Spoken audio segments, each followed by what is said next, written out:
আল্লাহ পাক কালামে হাকিম ইরশাদ করেন, ইন্নাল্লাযীনা আমানু ওয়া আমিলুস সলিহাত, নিশ্চয় যারা ঈমান এনেছে এবং সৎকর্ম করে, কানাত লাহুম জান্নাতুল ফিরদাউস, আমি আল্লাহ তাআলা তাদের জন্য জান্নাতুল ফিরদাউস সবচেয়ে বড় জান্নাত দান করব। ঈমান আর আমল যাদের ভালো থাকবে তাদের ঠিকানা হয়ে যাবে জান্নাত। তবে ঈমানটা কেমন ঈমান হওয়া লাগবে? আমার আল্লাহ ডাক দিয়ে বলে, আমিনু কামা আমানান নাস, আমিনু কামা আমানান নাস, তোমরা ঈমান আনো যেরকম মানুষেরা ঈমান এনেছে। ও মুমিন, এই নাস দ্বারা সাহাবায়ে কেরাম উদ্দেশ্য, অথবা আদম আলাইহিস সালাম থেকে শুরু করে এখন পর্যন্ত যারা ঈমানি পরীক্ষায় উত্তীর্ণ হয়েছে তারা উদ্দেশ্য।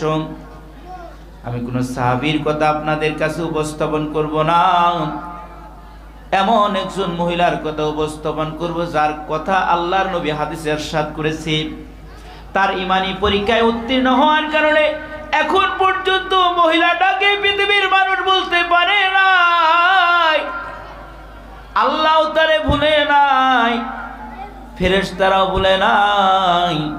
এটা সাধারণ একজন মহিলা, ফেরাউনের একজন দাসী ছিলেন, একজন দাসী। এই দাসীর কাজ ছিল ফেরাউনের ফ্যামিলির চুলগুলাকে আশ্রয় দেওয়া, অন্য কোনো তার ডিউটি ছিল না, চুলগুলাকে পরিপাটি করতেন। কিন্তু তার দিলে ছিল ঈমান, ঈমানি জজবাটা ছিল পরিপূর্ণ, কিন্তু ঈমান গোপন রাখছে। প্রকাশ করলে তো ফেরাউনের কাছ থেকে মুক্তি পাওয়া যায় না, এই কারণে সে গোপন রাখছিল। কিন্তু একদিনের ঘটনা, চিরুনি দ্বারা চুলগুলো আশ্রাইতেছে, হঠাৎ করে হাত থেকে, দাসীর হাত থেকে চিরুনিটা মাটিতে পড়ে গেছে। যারা প্রকৃতপক্ষে মুমিন হয় তারা প্রত্যেকটা কাজের শুরুতে বিসমিল্লাহ দ্বারা শুরু করে। হাদিসের ভিতর আসছে, কুল্লু আমরিন দিবানিন লাম ইবদা বিসমিল্লাহ ফাহুয়া আবতার, প্রত্যেক যেই কাজ বিসমিল্লাহ দ্বারা শুরু হয় না ওটা বরকত শূন্য হয়। ও ছিল মুমিন, দুনিয়াতে প্রত্যেকটা কাজেরই বরকত কামনা করে, ফলাফল কামনা করে, আল্লাহর কাছ থেকে এর ফল নেবে। এই কারণে তার ঈমানি চেপে থাকা ঈমানটা এবার প্রকাশ করে ফেলেছে, বিসমিল্লাহির রহমানির রহিম বলে চিরুনিটা উঠাই ফেলাইছে। ফেরাউনের কন্যাটা ডাক দিয়ে বলে, এই দাসী, তুমি আল্লাহরে খোদা মানো, আমার বাবারে খোদা মানো না।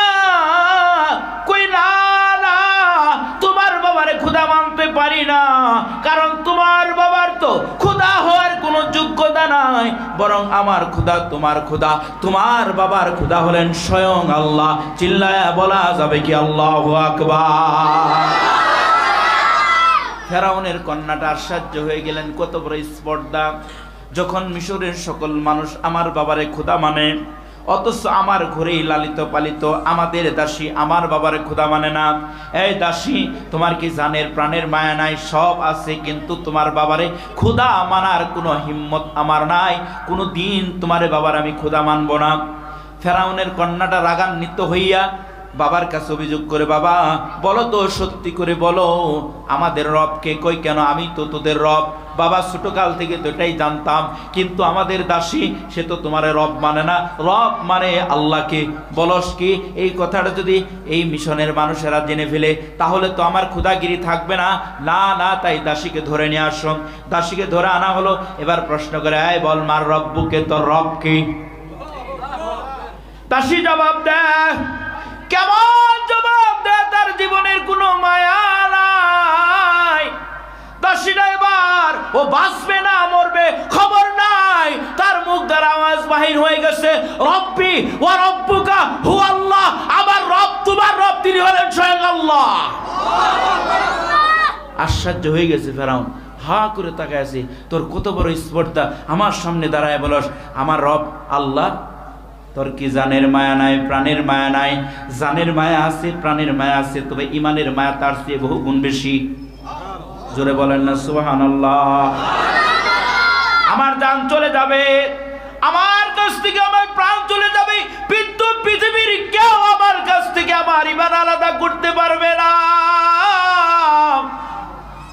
ভয় দেখায় লাভ নাই, ইমানের জায়গা থেকে আমি সরে আসবো না।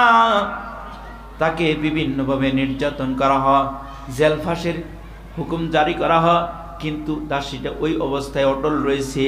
ফেরাউনের বাহিনীরা বলতেছে এইভাবে কাজ হবে না, দুর্বল জায়গায় আঘাত করা লাগবে। কি তার দুর্বল জায়গা? এই দাসীর 5টা সন্তান আছে, সন্তানগুলাকে বড় মহব্বত করে, স্বামী নাই, এই বিধবা মহিলাটা সন্তানগুলাকে খুব যত্ন সহকারে লালন পালন করে ওই সন্তানগুলাকে ধরে নিয়ে আসেন, সন্তানগুলাকে মার সামনে প্রহার করতে থাকবেন। দেখবেন একটা সময় সন্তানের মায়ায় পড়ে তার ইমানের কালিমাটা ছেড়ে দিবে, সে আপনাকে রব হিসেবে মেনে নিবে। ফেরাউন খুশি হয়ে গেলেন। এবার তার সন্তানগুলাকে ধরে নেওয়া হলো, মাকে বাঁধা হলো। সন্তানগুলা এই অবস্থা দেখে মার জন্য কান্নাকাটি করতেছে। এদিকে ফেরাউনের তাণ্ডব লীলা শুরু করে ফেলেছে। বিশাল বড় একটা পিতলের পাতিল হাজির করেছে, ওর ভিতরে তৈল গরম করা হয়। তৈলগুলা যখন টকবক করতেছিল, এবার ফেরাউন ডাক দিয়ে বলে, দাসী তোর এখনো সময় আছে, তুই আমার রব মান, অন্যথায় তোর এই সন্তানগুলাকে একে একে সবগুলা সন্তানকে এই উত্তপ্ত তৈলের ভিতরে নিক্ষেপ করে বোনা করে ফেলবো, মেরে ফেলবো। দাসীটা মাথাটা নিচু করে দে, চোখের পানি ছেড়ে ছেড়ে কান্দে, বাদশা গো, আমার সন্তানগুলা একে একে আমার কাছ থেকে আলাদা হয়ে যাবে, কিন্তু আমি পারবো না আমার ইমানের কালি আমার থেকে সরে আসতে। চোখের পানি ছেড়ে আল্লাহর কাছে কান্দে, আল্লাহ কঠিন পরীক্ষায় তুমি আমারে ফেলাইলা, একদিকে আমার সন্তান, অন্যদিকে আমার ইমান। ও মালিক, আমার কাছ থেকে সব একে একে আলাদা হবে, কিন্তু ইমানটার আলাদা তুমি কইরো না, ওটা চলে গেলে আমি আর বাঁচবো না। ও মালিক, আমার কাছ থেকে সব আলাদা হবে, কিন্তু আমার কাছ থেকে তুমি আমার ইমানের কালিমাটা সরাইয়া নিও না। এই কথাগুলা বলে চোখের পানি ঝেড়ে কাঁদতেছে। ফেরাউন এবার তাণ্ডবী লীলা শুরু করে বড় সন্তানটাকে উত্তপ্ত তুলের ভিতরে নিয়ে যাচ্ছে। সন্তানের কি কান্না, মা শুধু ফেল ফেল করে চোখের পানি ছেড়ে তাকিয়ে তাকিয়ে দেখতেছে। যখন উত্তপ্ত তুলের ভিতরে নিক্ষেপ করা হয়, আহা কি সন্তানের কান্না! চরম দুঃখিনী মা কেমন করে সহ্য করবে, যে সন্তানটাকে 10 মাস 10 দিন পেটে রাখছিল, কত কষ্ট করেছে, কত মেহনত করেছে। জনম দুঃখিনী মার সামনে এই উত্তপ্ত তুলের ভিতরে সন্তানটাকে নিক্ষেপ করে বোনা করে ফেললো। কিছুক্ষণ কান্নাকাটির পর তার প্রাণটা বাহির হয়ে গেল, তার গোশতগুলা খসে গেল, হাড্ডিগুলা ভেসে গেল। মা শুধু ফেল ফেল করে কাঁদতেছে, চোখের পানি ছেড়ে কাঁদতেছে আর দেখতেছে। ফেরাউনের এবার আবার তাণ্ডবী লীলা, দ্বিতীয় সন্তানটাকে এবার উত্তপ্ত তুলের ভিতরে নিক্ষেপ করবে। প্রশ্ন করে, এখনো সময় আছে, তুই তোর কালিমার জায়গা থেকে সরে আস, অন্যথায় তোর দ্বিতীয় সন্তানটাকে প্রথম সন্তানের মতো বোনা করে ফেলবো। মহিলাটা কথা বলে না, ও বাদশা নামদার, আমি ওটা পারবো না, আমার কাছ থেকে ইমানের কালিমা আলাদা করা সম্ভব না, আমার সব যাবে, আমার কাছ থেকে আমার ইমানের কালিমা হারাবো না, কেউ আলাদা করতে পারবে না। আল্লাহু আকবার, জোরে কোন। এবার দ্বিতীয় সন্তানটাকেও উত্তপ্ত তুলের ভিতরে নিক্ষেপ করা হয়। এবার 3 নম্বর সন্তানের পালা, সন্তানটাকে উত্তপ্ত তুলের ভিতরে নিক্ষেপ করা হলো। তৃতীয় সন্তানটাও বোনা হয়ে গেল। এবার 4 নম্বর সন্তানের পালা। ও ছিল অনেক ছোট, ও ছিল এত ছোট যে সে কান্না করতেছে, মার পা ধরে হাত ধরে, মাগো আমার বাঁচাও, আমি যদি মরে যাই আমার এই ছোট্ট আদরের ভাইয়াটারে কে আদর করবে? মাগো, 3টে ভাইকে তারা মেরে ফেলেছে, আমাকেও মারবে। পা ধরে হাত ধরে, কিন্তু মার হাত পা বাঁধা, শুধু চোখের পানি ছেড়ে কান্দে, ও নিরুপায় কোনো জবাব দিতে পারে না। এবার ফেরাউনের বাহিনীরা নৃত্য করতেছে, নাচতেছে, তারা আমোদ প্রমোদ করতেছে। এদিকে অসহায় মার, তার চোখের কি কান্না! আসমান জমিনের ফেরেশতাগুলা কান্দে, ও মালিক, আমরা তো সহ্য করতে পারতেছি না, তুমি কেমন করে সহ্য করো? আল্লাহ, তুমি একটা কিছু করো না। এবার 4 নম্বর সন্তানটার পালা। এবার ওই সন্তানটাকেও উত্তপ্ত তুলের ভিতরে নিক্ষেপ করা হয়। দুঃখিনী মা চেয়ে দেখলো একাধারে 4টা সন্তানকে তারা উত্তপ্ত তুলের ভিতরে নিক্ষেপ করে মেরে ফেললো। ফেরাউনের এবার নজর পড়েছে দুধের বাচ্চা, মাত্র তার বয়স মাত্র 6 মাস।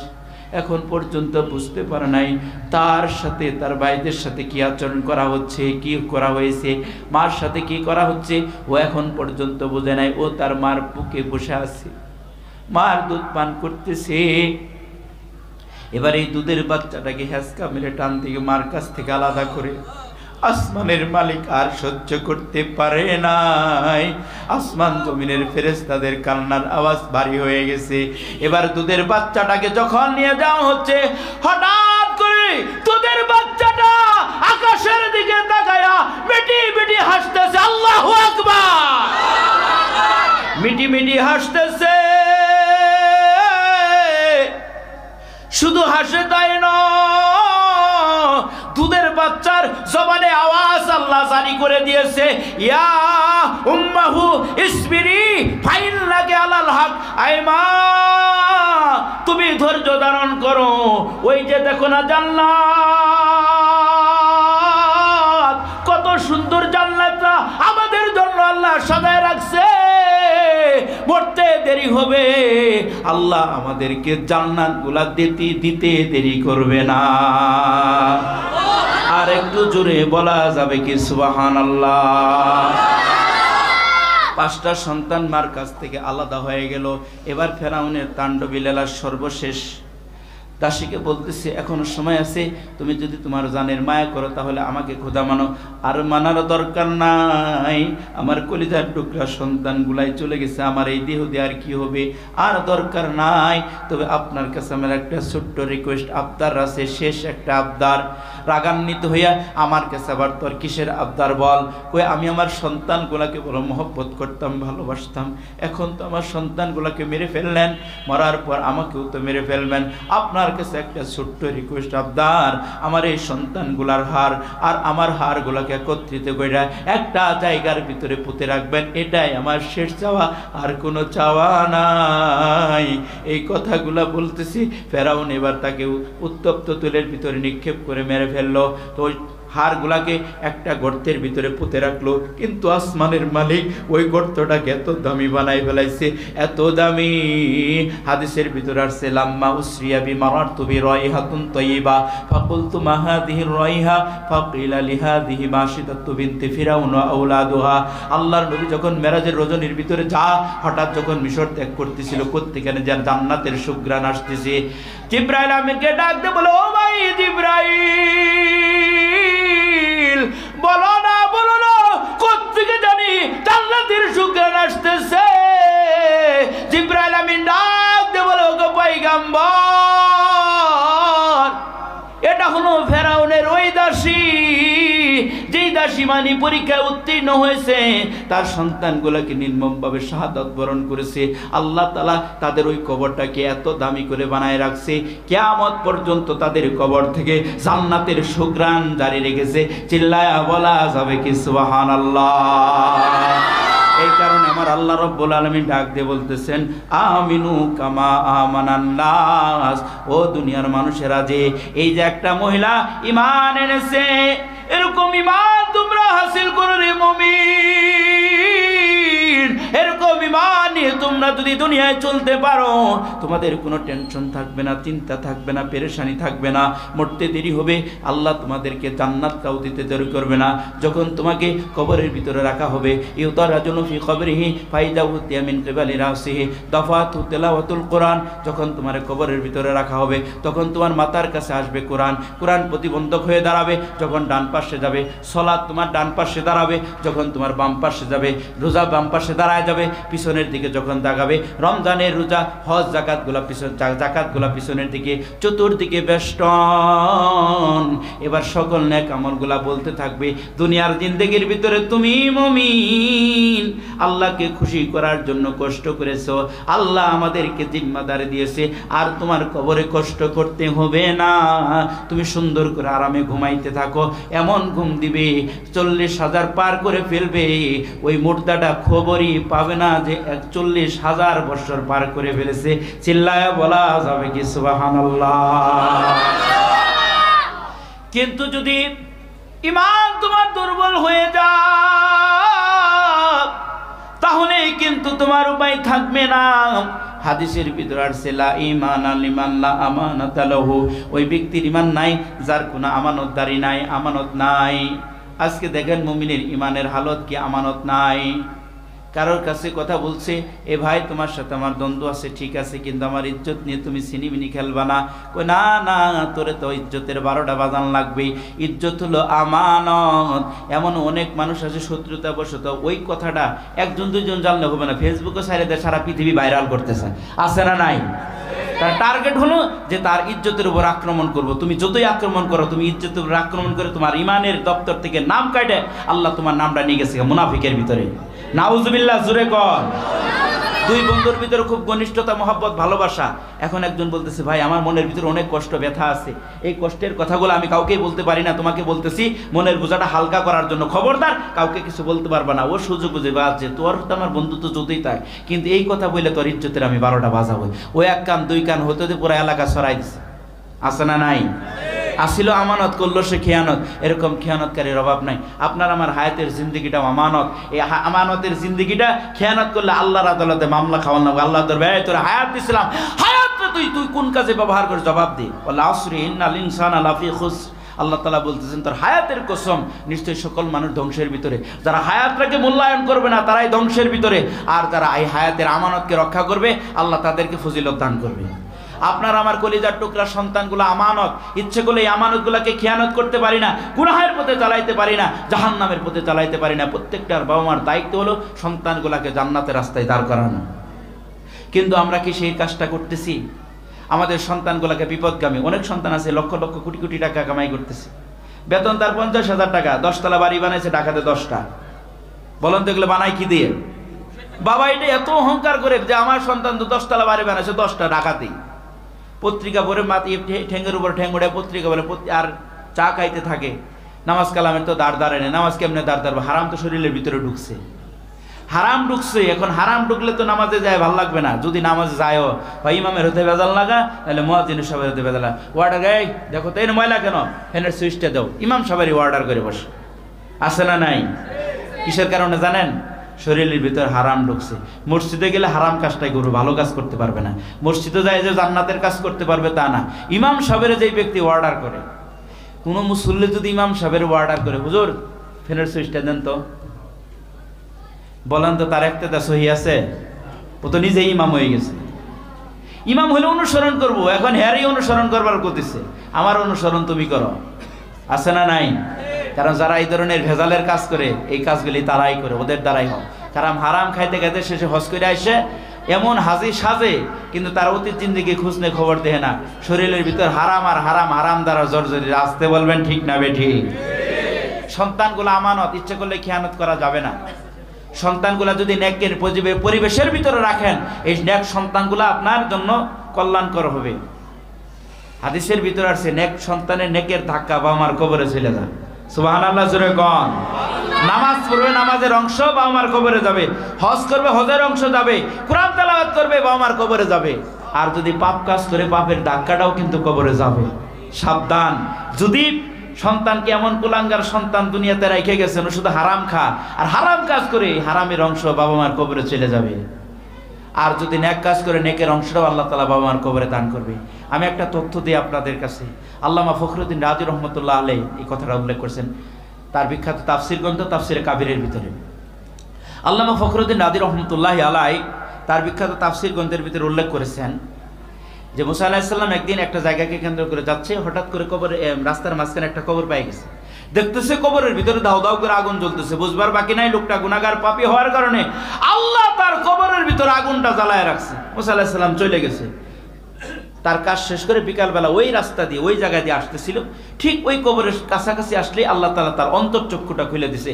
এবার ওই অন্তর চক্ষু দিয়ে তাকায় তাকায় দেখতেছে, সকালবেলা যেই কবরে দেখছে আগুন, বিকালবেলা দেখে ওই কবরে আগুন নাই। আল্লাহ ওই কবরটারে জান্নাতের বাগান বানাইছে। মুসা আলাইহিস সালাম তো আশ্চর্য হয়ে গেলেন, আল্লাহর কাছে ডাক দিয়ে বললেন, আল্লাহ বুঝলাম না, সকালবেলা যেই কবরে দেখলাম, বিকালবেলা কি এমন কাজ করলো যার কারণে তুমি কবরটারে জান্নাত বানাইলা? আল্লাহ ডাক দিয়ে বলেন, মুসা রে, লোকটারে জান্নাত দেওয়ার একটা কারণ আছে, রহস্য আছে। কি কারণ? কারণ হলো লোকটা ছিল বড় গুনাহগার। পাপিষ্ট। কিন্তু মৃত্যুর আগে বিবিরে ডাক দে বলে, বিবিরে গুনাহগার হইয়া পাপী হইয়া জাহান্নামী হইয়া মারা যাইতেছি, তার অন্যতম কারণ হলো আমার সিনার ভিতরে আল্লাহর কালামের কোনো জ্ঞান নাই। ও বিবি, যদিও গুনাহগার হইয়া পাপী হইয়া মারা যাইতেছি, কিন্তু তোমার পেটে যে আমার বাচ্চাটা আছে, কথা দাও আমার সন্তানটাকে আমার মতো গুনাহগার বানাবা না, পাপিষ্ট বানাবা না, তাকে নেককার বানাবা। ও বিবি, আজকে আমার মনে হচ্ছে আমি যদি নেককার হইতাম তাহলে কবরের ভিতরে আমার সুন্দর ব্যবস্থা হইতো, কবরের ভিতরে আমি আরামাসে থাকতে পারতাম। আমার আল্লাহ ডাক দিয়ে বলেন যে, মুমিনেরা রে, ইয়া আইয়ুহাল্লাযীনা আমানুত্তাকুল্লাহা হাক্কা তুকাতিহি ওয়া লা তামুতুন্না ইল্লা ওয়া আনতুম মুসলিমুন। এই মুমিনের দল, তোমরা আমি আল্লাহকে ভয় করার মতো ভয় করো। খবরদার, খবরদার, মুসলমান না হয়ে কবরে যাবা না। ও বিবি, আজকে আমার বড় ভয় লাগতেছে, আমি কবরের ভিতরে কেমনে থাকবো? যাই হোক, আমি তো মারাই যাবো, তুমি আমার সন্তানটাকে তুমি আল্লাহর কালামের শিক্ষা দিও। এই মুসা, লোকটা মারা গেল, তার গুনাহের কারণে আমি কবরের ভিতরে আগুন জ্বালায় রাখলাম। 6-7 বছর তার কবরের ভিতরে ধাউ ধাউ করে আগুন জ্বললো। কিন্তু আজকে জানো কি হয়েছে? ওই যে তার পেটের বাচ্চাটা বড় হয়েছে, 6 থেকে 7 বছর হয়ে গেছে। বিধবা অসহায় মহিলাটা এই বাচ্চাটাকে ধরে হুজুরের কাছে নিয়ে আসছে, হুজুর আমার সন্তানটাকে আল্লাহর কালামের শিক্ষা দেন। নির্দেশ পাইয়া হুজুর ছোট্ট নাবালেগ বাচ্চাকে সবক দেওয়া শুরু করলো। প্রথম সবক দেওয়া শুরু করলেন বিসমিল্লাহির রহমানির রহিম। কয়েকবার বিসমিল্লাহ বলার পর এই ছোট্ট নাবালেগ বাচ্চার জবানে বিসমিল্লাহর আওয়াজটা বাহির হয়ে গেছে। এই ছোট্ট নাবালেগ বাচ্চাটা যখন বিসমিল্লাহর আওয়াজ দিয়েছে, আমার আল্লাহর কুদরতি আত্মার ভিতরে জোশটা লাগে গেছে। আল্লাহ রাব্বুল আলামিন ডাক দিয়ে বলে, না না, এই ছোট্ট নাবালেগ বাচ্চা আমাকে রহমান বলল, আমাকে রহিম বইলা সম্বোধন করলো। আমি রহমান হইয়া রহিম হইয়া কেমন করে তার বাবার কবরে আগুনটা জ্বালায় রাখি? না না, তার বাবার কবরে আগুনটা জ্বালাইতে পারি না। এই ছোট্ট নাবালেগ বাচ্চার ধারণাটা মিথ্যা দিতে পারি না, কারণ ছোট্ট নাবালেগ বাচ্চাটা আমাকে রহমান বলল, রহিম বলল। ফেরেশতারা রে, যদিও তার বাবাটা বড় গুনাহগার পাপিষ্ট ছিল, কিন্তু তার সন্তানটা আমি আল্লাহকে রহমান বইলা ডাক দিছে, রহিম বইলা ডাক দিছে। এই ছোট্ট বাচ্চার ধারণাকে আমি মিথ্যা দিব না।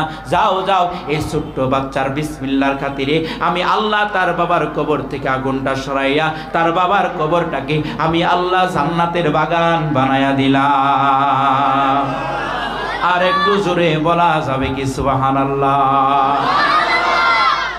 নেক্সট সন্তান বাবার জন্য বড় নিয়ামত। মানুষ তো দুনিয়াতে চিরকাল থাকে না, আমরাও দুনিয়ায় চিরকাল থাকবো না, একদিন এই দুনিয়ার থেকে বিদায় নেব।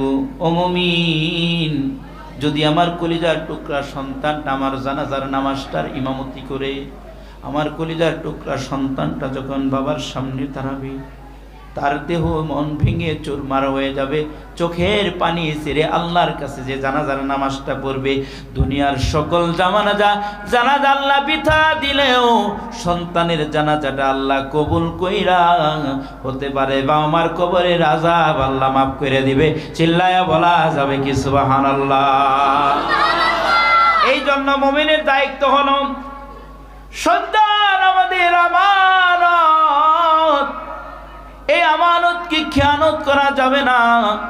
দুনিয়ার জিন্দেগির ভিতরে সত্যিকার অর্থে যদি কেউ একটা আমানত রক্ষা করে, আল্লাহ তাআলা তারে দুনিয়ার জিন্দেগির ভিতরে ইজ্জত দান করেন, আর পরকালেও তারে মহা ইজ্জত দান করবে। আমি একটা উদাহরণ দিই, তাহলেই বুঝতে পারবেন। অনেক বড় মুহাদ্দিস আলেম ছিলেন ইমাম কাজী আবু বকর রহমতুল্লাহি আলাইহি, যার বসবাস হলো মদিনায়। অনেক বড় একজন মুহাক্কিক আলেম, কিন্তু অত্যাধিক গবেষণা করার কারণে উপার্জন করার মতো তার কোনো কিছু ছিল না, যার কারণে দেখা গেছে একাধারে 2-3 দিন 4 দিন পর্যন্ত তার চুলায় আগুন জ্বলতো না। এমন এক ঘটনা ঘটছে, চুলার ভিতরে একাধারে কয়েকদিন যাবত আগুন জ্বলে না। এই ইমাম কাজী আবু বকর ক্ষুধার জ্বালা সহ্য করতে পারে না, মদিনার অলিতে গলিতে হাঁটতেছে, কোথাও পথের ভিতরে খাবার পেলে ওটা খেয়ে নেবে, কিন্তু কই রাস্তার ভিতরে কোনো খাবার পেলেন না। পেলেন একটা রেশমি কাপড়ের সুন্দর একটা ব্যাগ পরে আছে, ব্যাগটা উঠাইছে, চেন লাগানো, চেনটা খুলছে, বড় হতবাক, দেখতেছে ওই চেনের ভিতরে একটা মুক্তার মালা, বুঝবার বাকি নয় এটা হয়তো কারোর বার হারিয়ে গেছে। যার হারিয়ে গেছে তার তো অনেক কঠিন ব্যবস্থা, অনেক বিপদের ভিতরে সে পড়ে আছে। যে কোনে বললে এই আমানতকে মালিকের কাছে ফিরান লাগবে, কারণ আমার আল্লাহর ফয়সালা, ইন্নাল্লাহা ইয়া'মুরুকুম আন তুআদ্দুল আমানাতি ইলা আহলিহা, আমানতকে মালিকের কাছে ফিরাই দেওয়াই লাগবে। যেহেতু এটা রাস্তায় পড়ে পাওয়া জিনিস আমানত, এটাকে মালিকের কাছে ফিরাই দেওয়াই লাগবে, এটা আমার দায়িত্ব, কর্তব্য। এই চিন্তা করে ইমাম কাজী আবু বকর পথ ধরলেন, কিন্তু পায় না। হঠাৎ করে দেখতেছে অনেকগুলা মানুষ ভিড় জমাইছে, ওর ভিতরে ঢুকছে একজন বয়স্ক মুরব্বী, ডাক দিয়ে বলে, মক্কা মদিনার মানুষেরা রে, আমার বাড়ি বহুদূর, আমি হজ্জে বাইতুল্লাহ আসছি, জীবনে যা উপার্জন করেছি তো উপার্জিত সম্পদের মাধ্যমে আমার একটা মাত্র কন্যা আছে, আমি কয়দিন বাঁচবো জানি না, যার কারণে আমার কন্যার জন্য একটা মুক্তার মালা ক্রয় করেছি, তোমাদের আমি এটা হারিয়ে ফেলেছি, কেউ যদি আমার হারানো সেই মালাটা পেয়ে থাকো, সে যদি আমাকে ফেরত দাও, তাহলে তোমাকে যে ফেরত দিবে তাকে 500 স্বর্ণ মুদ্রা, 500 আশরাফি উপহার দিব। ইমাম কাজী আবু বকর মুরব্বির হাত ধরছে, ডাক দিয়ে বলে, মুরব্বি বাবা চলেন। মুরব্বি বুঝতে পারছে মনে হয় এই যুবকের হাতে আমার মালাটা আছে। এই চিন্তা করে মুরব্বি ওর হাত ধরে রওনা করেছে, বাসায় চলে গেছে। মুরব্বী, আপনি এত বিচলিত কেন, চিন্তিত কেন? আমার একটা রেশমি কাপড়ের ব্যাগ হারিয়ে গেছে, ব্যাগের ভিতরে কি আছে? মুক্তার মালা আছে, কতগুলা দানা আছে, এই দানা আছে, কি চিহ্ন আছে, এই চিহ্ন আছে, সব মিলে গেছে, বুঝবার বাকি নাই এটা প্রকৃত মালিক। এই কারণে তিনি সঙ্গে সঙ্গে মালিকের কাছে মালাটা ফেরত দিয়ে দিয়েছে। মালিকও দেরি করে নাই, বয়স্ক মুরব্বীটা তাকে 500 স্বর্ণ মুদ্রা উপহার দিয়েছে, হাতে নিয়েছে। চিন্তা করে মনটারে বুঝতে, এই মন তুই এমন কি কাজ করলে যার কারণে তোর 500 স্বর্ণ মুদ্রা নেওয়া লাগবে? না না, এটা তুই গ্রহণ করতে পারস না, যদিও তোর পেটের ভিতরে প্রচণ্ড ক্ষুধা আছে, এটা তোর ইমানি পরীক্ষা চলতেছে, এই কাজটা তোর করা যাবে না। নিজেকে বুঝ দিচ্ছে। আবার চিন্তা করতেছি, দুনিয়ার জিন্দেগির ভিতরে একটা আমানত রক্ষা করলে যদি এত ফলাফল পাওয়া যায়, আর সেই মালিক আল্লাহ আমানত রক্ষা করার জন্য নির্দেশ দিয়েছে, না জানি ওই আল্লাহ কত কিছু দিবে। না না, তোর এটা গ্রহণ করা যাবে না, এটা আল্লাহর কাছ থেকে তোর নেওয়া লাগবে। এই চিন্তা করে মুরব্বীর কাছে ফেরত দিতেছে। মুরব্বী ভাই, এটা গ্রহণ করেন, আমার দরকার নাই। কেন? এটা তোমার জন্য হালাল, 100% হাদিয়া হালাল, গ্রহণ করতে কি সমস্যা? কই মুরব্বী বাবা, এটা আমার সমস্যা আছে, আমি নিতে পারবো না। মুরব্বীও সারানা নাসুর বান্দা। এক পর্যায়ে এই যুবকটা বলে ফেলেছে, মুরব্বী বাবা রে, আমি দুনিয়ার জিন্দেগির ভিতরে যতগুলা কাজ করি পরকাল কেন্দ্রিক, আমার প্রত্যেকটা কাজের টার্গেট থাকে পরকাল। আমি আজকেও চিন্তা করলাম, আপনার যে আমার 500 স্বর্ণ মুদ্রা দিয়েছেন, ছোট্ট একটা আমানত রক্ষা করার কারণে, যেটা আমার দায়িত্ব ছিল আপনার কাছে ফিরিয়ে দেওয়া, এই দায়িত্বটা পালন করার কারণে আপনি যদি 500 স্বর্ণ মুদ্রা দিয়ে থাকেন, যে আল্লাহ এই নির্দেশ প্রদান করেছে, না জানি ওই আল্লাহ আমারে কত পুরস্কৃত করবে। ও মুরব্বী বাবা, যদি আমার এই টাকাটা এই মুহূর্তে বড় প্রয়োজন, কিন্তু দুনিয়ার প্রয়োজনের চেয়ে আখেরাতের প্রয়োজনটা আমার বড় হবে। এই কারণে দুনিয়ার চিন্তা বাদ দিয়ে আখেরাতের চিন্তায় আমি আপনার কাছ থেকে হাদিয়াটা গ্রহণ করলাম না, মেহেরবানি করে আপনি ফেরত নিয়ে চলে যান। কথাটা শুনে হা করে তাকিয়ে আছে, ফেল করে তাকায় আছে। কাজী আবু বকর ডাক দিয়ে বলে, মুরব্বী বাবা, ওইভাবে কিভাবে দেখতেছেন? ওই তুমি যে একটা জান্নাতি যুবক, তাতে কোনো সন্দেহ নাই, তোমার প্রতি আমার বহুগুণ শ্রদ্ধা ভক্তি বেড়ে গেল। তোমার নাম ধরে যদি আল্লাহর কাছে দোয়া করি, আল্লাহ তোমার নামের উসিলায় আমার দোয়া কবুল করবে। এই কথাগুলা বলতেছিলেন, তাদের মাধ্যমে পৃথক হয়ে যা। কিছুদিন পরের ঘটনা, যেই কথাটা বোঝানোর জন্য কথাটা বলতেছিলাম, দুনিয়ার জিন্দেগির ভিতরে একটা আমানত রক্ষা করলে আল্লাহ কি পরিমাণ ফলাফল দান করেন। কিছুদিন পর এই ইমাম কাজী আবু বকর রহমতুল্লাহ আলাইহি নৌকা করে ভ্রমণ করতেছে। অনেকগুলা মানুষ লইয়া যখন নদীর মাঝখানে গেছে, নৌকাটা ডুইবা গেছে, অনেক আরোহী মারা গেল, কিন্তু আল্লাহ তাআলা কুদরতিভাবে ইমাম কাজী আবু বকরকে একটা দ্বীপে হাজির করে দিয়েছে। সুবহানাল্লাহ, জোরে কর। এখন দ্বীপে হাজির হওয়ার পর তিনি কিনারায় ভিড়ছে, কিনারায় ভিড় দেখে একটা দ্বীপে হাজির। অনেকক্ষণ যাওয়ার পর দেখতে সুন্দর একটা মসজিদ দেখা যায়, বুঝবার বাকি নাই এই এলাকাটা মুসলমানদের দখলে। মসজিদে ঢোকার পর তাকের ভিতরে আল্লাহর কালাম তেলাওয়াত শুরু করছে, সুললিত কণ্ঠ আল্লাহ তাআলা তারা দান করছিলেন। তার সুললিত কণ্ঠের তেলাওয়াত শুনে আশেপাশে মানুষগুলা ভিড় জমায় ফেলেছে। যখন তেলাওয়াত শেষ সবাই তারা চিনে না তো, যুবক আপনার বাড়ি কোথায়? আমার বাড়ি মদিনায়। এখানে কিভাবে আসলেন? ঘটনা বলছে। সকলে শুকরিয়া আদায় করলেন, আলহামদুলিল্লাহ আমাদের এই দ্বীপের হেদায়েতের জন্য আল্লাহ আপনার এই জায়গায় প্রেরণ করছে। কই বুঝলাম না। আমাদের এই দ্বীপের ভিতরে আমাদের এই মসজিদের একজন সাবেক ইমাম ছিল, মুরব্বী, সে মারা গেছে। তার স্থলাভিষিক্ত আমাদের এই দ্বীপের ভিতরে কোনো আলেম না থাকায় এখন পর্যন্ত আমাদের ইমামটা শূন্য। আপনি আমাদের মসজিদের ইমামতি করবেন আর আমাদের দ্বীপের মানুষদেরকে হেদায়েতের আলো জ্বালাবেন। আপনারে আমরা আর মদিনায় যেতে দিব না, আপনার জন্য ঘর বাড়ি তৈরি করে দিব, যত প্রয়োজন আছে সব পূরণ করব। ইমাম কাজী আবু বকর চিন্তা করতেছে, আল্লাহর কি কুদ্র, ছিলাম গরিব, এখানে আমার সুন্দর ব্যবস্থা, ঠিক আছে আমি আর মদিনায় যাব না।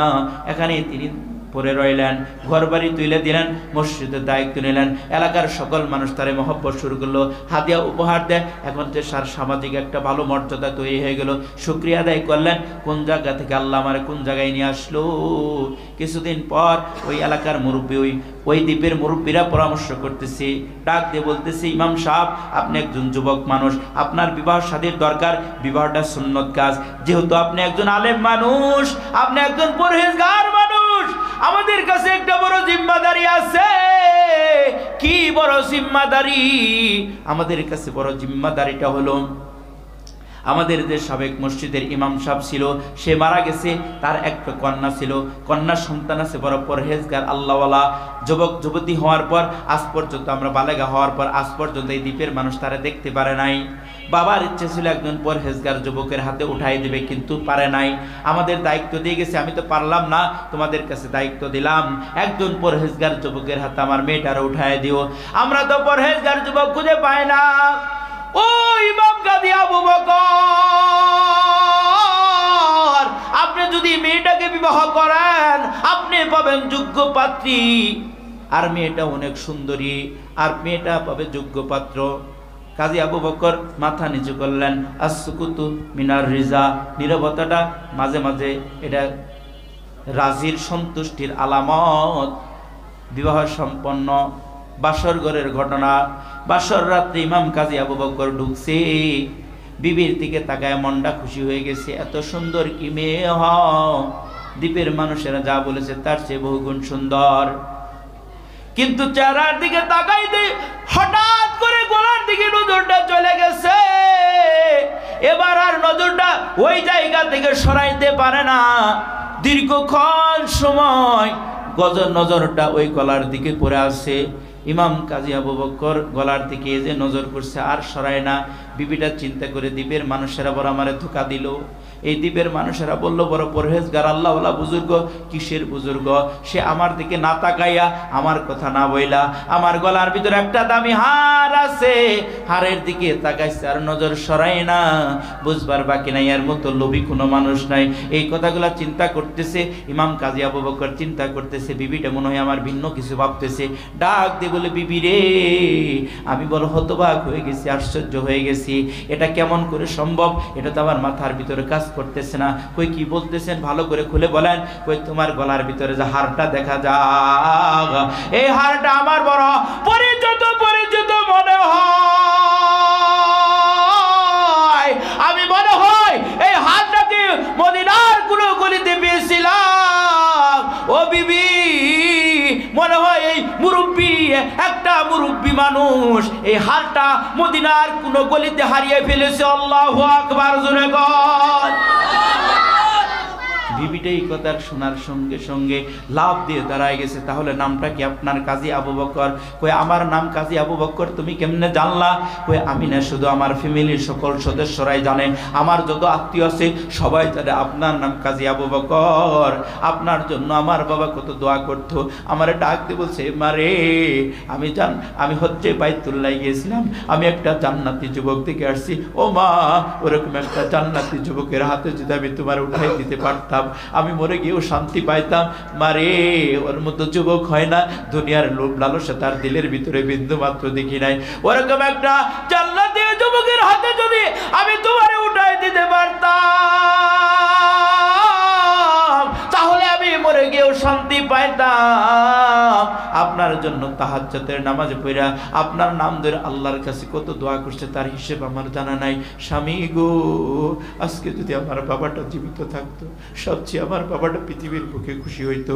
কারণ আমাদের চেয়েও আপনাকে আমার বাবা বড় মহব্বত করতো, এত ভালোবাসতো। আমার বাবার আপনার সাথে সাক্ষাতের পর আমার বাবার পছন্দের মানুষ ছিলেন আপনি। বারবার শুধু আপনার কথাটাই স্মরণ করেছে। কিন্তু আজকে আমার বাবা নাই। ও স্বামী আমার বাবার আবদারটা, আমার বাবার দোয়াটা আল্লাহ কবুল করছে। আপনার মতো একটা জান্নাতি যুবক আমি পেয়ে গেছি। আমার আর জীবনের কোনো কিছু প্রয়োজন নাই। ও স্বামী আমার, আমি যদি কোনো সময় ভুল করে বসি, আমাকে ক্ষমার নজরে দেখবেন। কোনো সময় আপনার ঘর থেকে আমার তাড়াইয়া দিবেন না। না না, আমার ভুলটা আপনার ক্ষমার নজরে দেখবেন। বিবিটা ডাক দিয়ে বলে, স্বামী গো, এতদিন পর্যন্ত আমার সবচেয়ে মূল্যবান সম্পদ ছিল আমার গলার হারটা। এর চেয়ে দামি কোনো সম্পদ আমার ছিল না, আমার ফ্যামিলিরও ছিল না। ও স্বামী, এর চেয়ে লক্ষ গুণ কোটি গুণ মহামূল্যবান সম্পদ আল্লাহ আমার দান করছে। আমার আর দামি সম্পদটার দরকার নাই। স্বামী গো, আমি আপনার এই সম্পদটা হাদিয়া দিতে চাই, আপনি এটা গ্রহণ করলে আমি খুশি হব। কাজী আবু বকর ডাক দিয়ে বলে, বিবি রে, এত দামি সম্পদ তুমি আমার হাদিয়া দিবা? হ্যাঁ হ্যাঁ, হাদিয়া দিব। স্বামীটা ডাক দিয়ে বলে, তাহলে তো কাজ করা লাগবে। এই দামি হারটা তো আমার ব্যবহার করা যাবে না, কারণ এই দামি হারটা যদি আমি এই এলাকার ভিতরে, এই দ্বীপের ভিতরে অনেক হতদরিদ্র গরিব আছে, গরিবদের মাঝে যদি হাসি ফুটাইতে পারি, তাহলে আল্লাহ তাআলা আমাদের হাসি ফুটাবে। আল্লাহ তাআলা বলেন, বাল তুসিরুনাল হায়াতাদ দুনিয়া ওয়াল আখিরাতু খায়রুন ওয়া আবকা। তোমরা তো দুনিয়াকে প্রাধান্য দাও, অথচ আখিরাত উত্তম এবং স্থায়ী। এ বাবা, বুখারীর হাদিসের ভিতরে আসছে, একটা আশ্চর্য ধরনের হাদিস চলে আসছে। একজন ইতিম ছিলেন মদিনার বুকে, একজন ইয়াতিম। তার বাবা নাই, বাবাটা তার জন্য কিছু জায়গা রেখে গেছে, যেটা খেজুরের বাগান তার বাবা করে গেছে। সন্তানটা চিন্তা করেছে, বাবাটা মারা গেল, আমি দুর্বল অসহায়, তাহলে আমার জায়গাটা আলাদা করার জন্য আমি ওয়াল করা শুরু করি। এবার ওয়াল করা শুরু করেছে। প্রতিবেশী নাম তার আবুল বাবা। আবুল বাবার একটা খেজুরের গাছ তার সীমানার ভিতরে। এবার এতিম ডাক দিয়ে বলে, ও ভাই আবুল বাবা,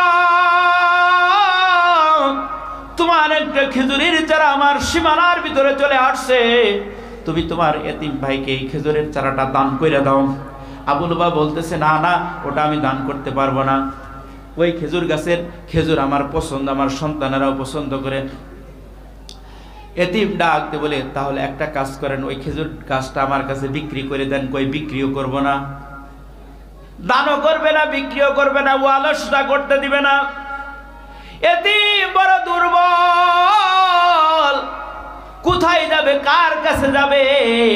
ন্যায় বিচারের জন্য চলে গেছে মসজিদে নববীর ভিতরে। আল্লাহর নবীর দরবার অভিযোগ করতেছে, এটা বুখারীর হাদিস। আল্লাহর নবীর কাছে অভিযোগ করে, মাওলা, ওগো পয়গাম্বর, আমি একজন ইয়াতীম, আমার বাবা আমার জন্য একটু জায়গা রেখে গেছে, আমি জায়গাটা ওয়াল করতে গেলাম, কিন্তু প্রতিবেশী আবুল বাবার একটা খেজুরের চারা আমার সীমানার ভিতরে, তার কাছে দান চাইলাম, দান দিল না, কিনতে চাইলাম, বিক্রি করলো না। আমি আমার ওয়ালটা সোজা করতে পারতেছি না, আপনার কাছে বিচার দিলাম, এর একটা ফায়সালা করেন। সঙ্গে সঙ্গে আল্লাহর নবী আবুল বাবাকে ডাক দিলেন, এই আবুল বাবা, তুমি তোমার এতিম ভাইয়ের হক আদায় করার জন্য, যেহেতু তোমার প্রতিবেশী, ওই খেজুরের চারাটা তুমি দান করে দাও। আবুল বাবা আল্লাহর নবীর মুখের সামনে দাঁড়ায় ডাকতে বলে, ওগো পয়গাম্বর, ওই খেজুরের চারাটা আমি দান করতে পারবো না, ওই খেজুরের চারাটা বড় আমার পছন্দ। আল্লাহর নবী আশ্চর্য হয়ে গেলেন, এটা কেমন সাহাবী আসলে তো সাহাবী ছিল না, ছিল মুনাফিক। মুখে কালিমা উচ্চারণ করেছে কিন্তু অন্তরে ছিল মুনাফিক। এবার আল্লাহর নবী বড় একটা অফার করে বসছে, এই আবু লুবাবা, তুমি যদি তোমার এই এতিম ভাইকে খেজুরের চারাটা দান করতে পারো, আমি কথা দিলাম আল্লাহ তোমারে জান্নাতের ভিতরে খেজুর গাছ বরাদ্দ দিবে। চিল্লায়া বলা যাবে কি সুবহানাল্লাহ? কোন মুসলমান যদি নিশ্চিত রূপে জানতে পারে যে আমার খেজুর গাছ জান্নাতের ভিতরে আছে, আল্লাহ তো বখিল না কৃপণ না যে খেজুর গাছকে জান্নাতে রাখে মালিককে জাহান্নামে রাখবে। এটা হইতেই পারে না। খেজুর গাছ জান্নাতে মানে তার ঠিকানাও জান্নাত। জোরে বলেন না সুবহানাল্লাহ?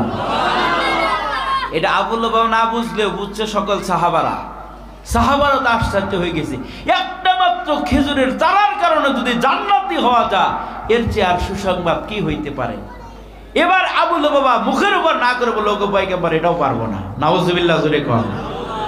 আবু দাহদা রাদিয়াল্লাহু তাআলা আনহু, যিনি মদিনার সবচেয়ে ধনাঢ্য ব্যক্তি ছিলেন, উহুদ যুদ্ধে শাহাদাত বরণ করছে, এই আবু দাহদা রাদিয়াল্লাহু তাআলা আনহু আল্লাহর নবীকে ডাক দিয়ে বলল, ওগো পয়গম্বর, আবু লুবাবার জন্য যে অফারটা আপনি করছেন, এই অফারটা অন্য কারোর জন্য প্রযোজ্য হবে কিনা? কয় হ্যাঁ হবে। আমি যদি কিনে এটা এতিমকে দান করে দেই, তাহলে আল্লাহ কি আমার জান্নাতের ভিতরে খেজুর গাছ দিবে? কয় হ্যাঁ দিবে। আবু দাহদা রাদিয়াল্লাহু তাআলা এই কথাটা শোনার পর তিনি অস্থির হয়ে গেছেন, পাগল হয়ে গেছেন। কি দিয়ে এই খেজুরের চারাটা ক্রয় করবে? তার 600 চারা বিশিষ্ট একটা খেজুরের বাগান ছিল, বিশাল বড় বাগান। মক্কা মদিনার সবচেয়ে উন্নত মানের, উৎকৃষ্ট মানের খেজুর তার বাগান থেকে হাসিল করা হইতো। সারা পৃথিবী তার খেজুরগুলো সাপ্লাই হইতো। তার বাগানের ভিতরে দোতলা একটা বাড়ি ছিল, মিষ্টি কুয়ার পানি ছিল। এখন আবু দাহদা ডাক দিয়ে বলে, আবু লুবাবা, তুমি কি আমাকে চিনো? কয় আপনার চিনে না, মদিনার এমন কোনো মানুষ নেই। আমার বাগান সম্পর্কে কি তোমার ধারণা আছে? হ্যাঁ আছে। আমার এই বিশাল সম্পত্তির বিনিময়ে আমি তোমার খেজুরের চারাটা ক্রয় করবার চাই। সুবহানাল্লাহ, আসতে কর। আবু দাহদা তো হা করে তাকায় আছে। ওই ঠাট্টা করার জায়গা পান না। আমি মনে করছিলাম আপনি খুব ভদ্র, নম্র, ভদ্র, ভালো মানুষ। এতগুলো মানুষের সামনে আপনাকে অপমান করার জন্য এইভাবে ঠাট্টা করলেন। আবু দাহদা ডাক দিয়ে বলে, আল্লাহর নবীকে মসজিদে নববীর ভিতরে বসে আমি আবু দাহদা ঠাট্টা বিদ্রুপ করতে পারি না, তুই রাজি আসোস কিনা বল। সঙ্গে সঙ্গে বললেন, আমি রাজি আছি। আবু দাহদা বললেন, আমি কিনে নিলাম। আল্লাহু আকবার। আবু দাহদা যখন ক্রয় করে নিলেন, ক্রয় করে এতিমকে দান করে দিলেন। এতিম, তুমি তোমার এই খেজুরের চারাটা তোমারে দিলাম, তুমি এখন তোমার ওয়ালটা সোজা করো।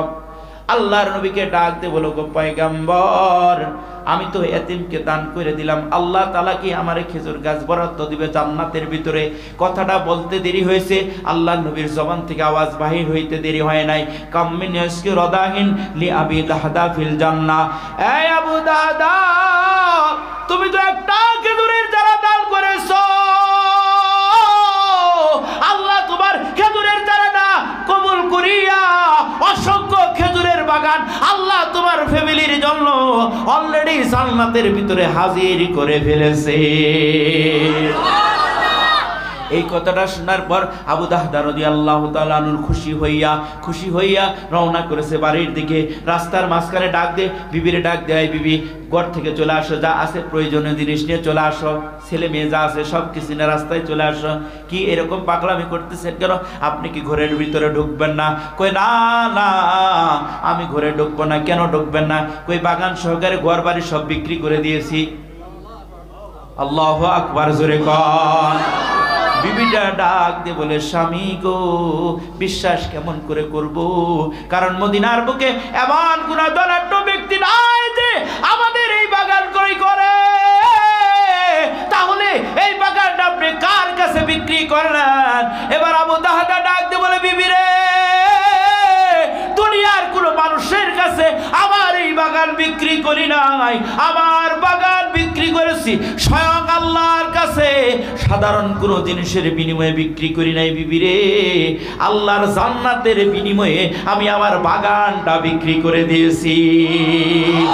এই কথাটা শোনার সঙ্গে সঙ্গে বিবিটা ডাকতে বলে, রবি হাল ভাই, আমরা ব্যবসায় সফল হয়ে গেছি।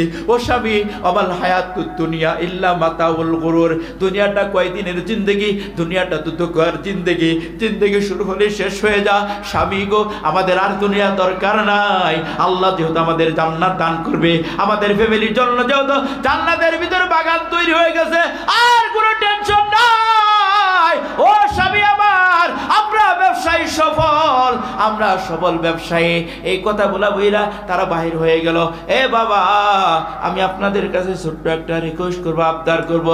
আবু দাহদা রাদিয়াল্লাহু তাআলা আনহু একজন ইতিমকে দান করার কারণে, একটা খেজুরের চারা দান করার কারণে সে যদি জান্নাতের ভিতরে পুরা ফ্যামিলি নিয়ে সেটেল হতে পারে, বলেন তো ওই আল্লাহ এখনো আছে না নাই? এই যে একটা মাদ্রাসা আছে, কোরআনের মাদ্রাসা আছে, এই মাদ্রাসার ভিতরে একজন দুইজন না, অসংখ্য এতিমরা পড়াশোনা করে, যাদের মা নাই বাবা নাই, যে সন্তানগুলা গভীর রাত্রে ঠান্ডা পানিতে ওযু কইরা তাহাজ্জুদের নামাজটা পড়া আল্লাহর কালামের তেলাওয়াত নিয়ে বসে দা। আমরা কত কাম করি, তারপরে আল্লাহ গজব দেয়, এই এলাকা ধ্বংস করে না। কেন করে না? ওই যে গভীর রজনীর ভিতরে আমরা গুনার কাজ করি, আর এই সন্তানগুলা, এতিম বাচ্চাগুলা গভীর রাত্রে ঠান্ডা পানিতে ওযু করে আল্লাহর কালামের তেলাওয়াতে লাইগা যা, যখন আযাব গজবের ফেরেশতারা জমিন আসে, দেখে এই হালত, না না, এই এলাকার ভিতরে ধ্বংস করা যাবে না।